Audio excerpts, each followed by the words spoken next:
오늘도 3월 7일 새날을 주신 하나님께 감사드립니다. 다윗의 위기는 사울의 질투와 사울의 악한 마음에서 시작이 되었습니다. 참 이상합니다. 사울은 왕이고 다윗은 왕과 나라 위해서 목숨 걸고 싸웠습니다. 그런데 왕은 다윗에게 상 대신에 죽음을 선물하려고 합니다. 이런 일이 종종 있습니다.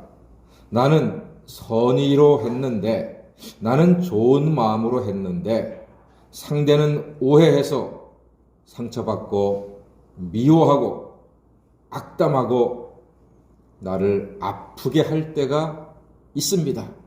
살다 보면 그럴 때가 있습니다. 참 속상하지요. 억울하죠. 기가 막히죠. 다윗이 얼마나 기가 막혔겠습니까?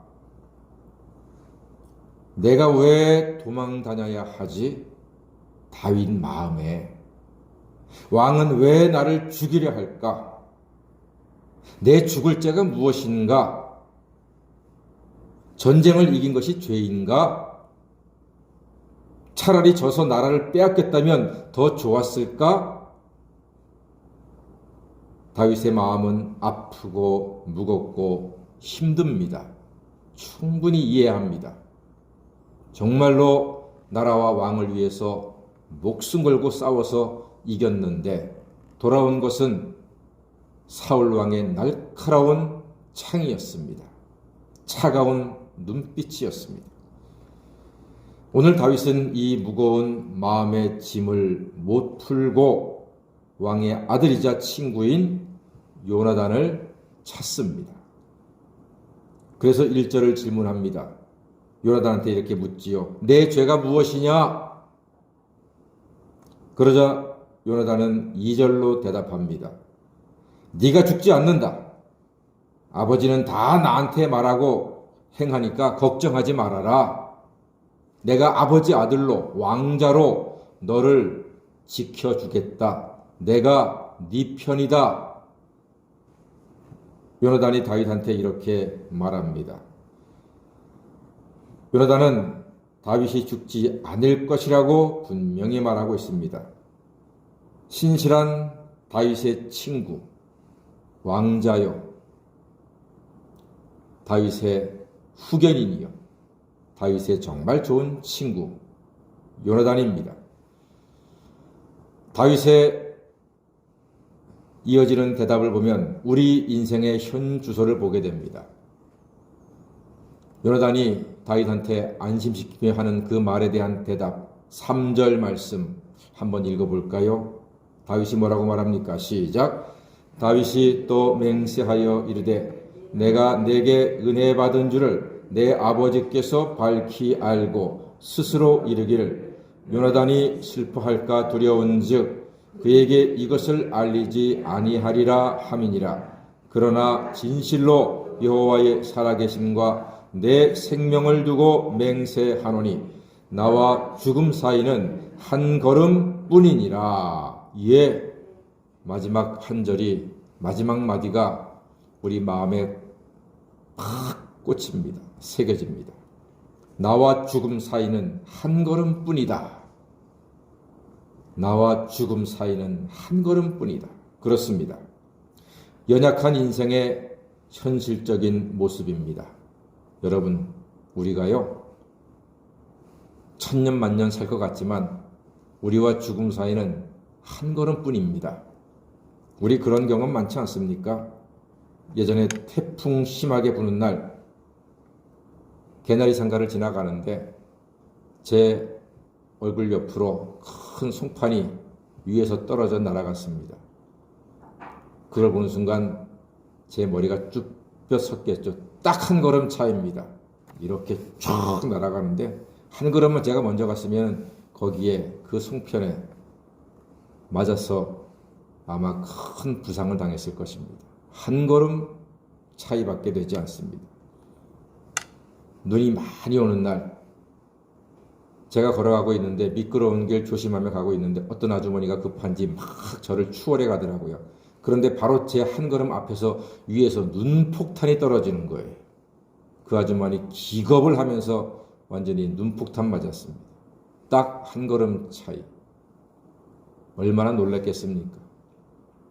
예전에 운전하며 가는데 국도에서 아무 생각 없이 차선을 바꿨습니다. 제 앞에 한 대가 있었고 웬만해서는 차선 안 바꾸는데 그냥 아무 생각 없이 바꿨어요.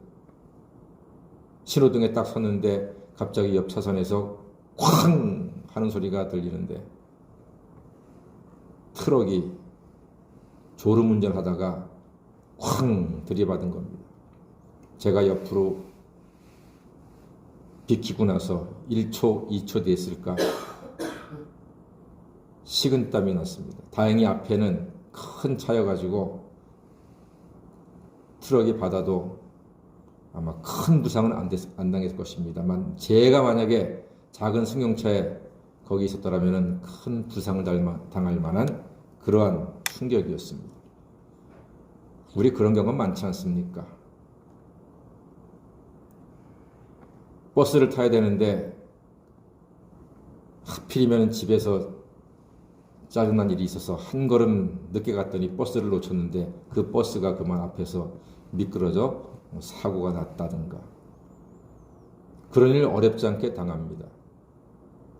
오늘 다윗의 고백이 맞는 말입니다. 나와 죽음 사이는 한 걸음뿐이 안 됩니다. 여러분 우리 인생은요 딱 한 걸음 한 끗 차이로 화와 복이 나뉘고 흥과 망이 갈리고 생과 사가 나뉘게 됩니다. 다윗은 살고 싶었습니다. 잘 살고 싶었습니다. 하나님의 뜻대로 쓰임받고 싶었습니다. 그런데 생과 사는 누구라도 한 걸음 차이밖에 안 됩니다. 그러니까 겸손하셔야 합니다. 인생 앞에 겸손하시고요. 하나님 만드신 이 아름다운 세상에 겸손하게 하나님을 찬양하며 경외하며 기도하며 믿음으로 살아가는 것이 마땅한 우리 성도의 삶, 인생의 삶인 줄 믿습니다. 하나님이 도우셔야지만 우리가 온전하게 됩니다. 우리와 죽음 사이는요, 딱 한 걸음밖에 안 됩니다. 성경에 사람이 하나님께서 흙으로 만드시고 그 코에 생기를 불어넣으셨다 했습니다. 우리가 호흡하고 있는 거 하나님이 주신 생기, 하나님의 호흡입니다. 내 호흡이 아닙니다. 하나님이 이 호흡을 멈추시면 우리는 이 땅에서의 생명이 끝나는 겁니다. 하나님이 주신 호흡이니 하나님을 경외하고 하나님을 의지하고 하나님께 예배함으로써 생명을 주신 호흡을 주신 하나님께 영광 돌리고 하나님께서 우리를 통해서 이루고자 하시는 아름다운 일들을 믿음으로 이루어 가시는 하나님의 사람이 되시기를 바랍니다. 다윗이 요나단의 도움을 받듯이 우리도 돕는 손길로 살아가고 있습니다. 우리의 가는 곳마다 하나님이 돕는 손길을 붙여주셔서 하나님의 뜻을 이루며 살기를 소망합니다. 오늘도 한 걸음 차이로 지켜주시고 보호하시고 인도하시는 은혜가 있기를 소망합니다. 다윗의 친구 요나단이 다윗을 지켜주었듯 우리의 친구 예수 그리스도께서 우리를 십자가와 부활로 영원히 지켜주시는 은혜를 날마다 누리는 하나님 자녀가 되시기를 주의 이름으로 간절히 축원합니다. 아멘. 기도하겠습니다.